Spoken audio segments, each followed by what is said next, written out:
County in northeastern North Dakota, northeastern Trail County in southeastern North Dakota, until 5:15 p.m.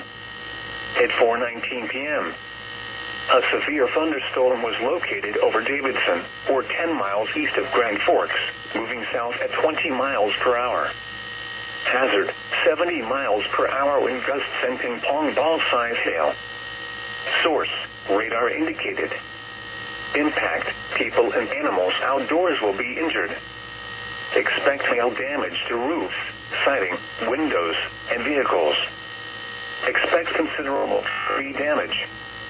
Wind damage is also likely to mobile homes, roofs, and outbuildings.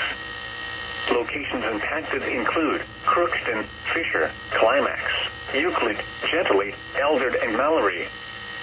For your protection, move to an interior room on the lowest floor of a building.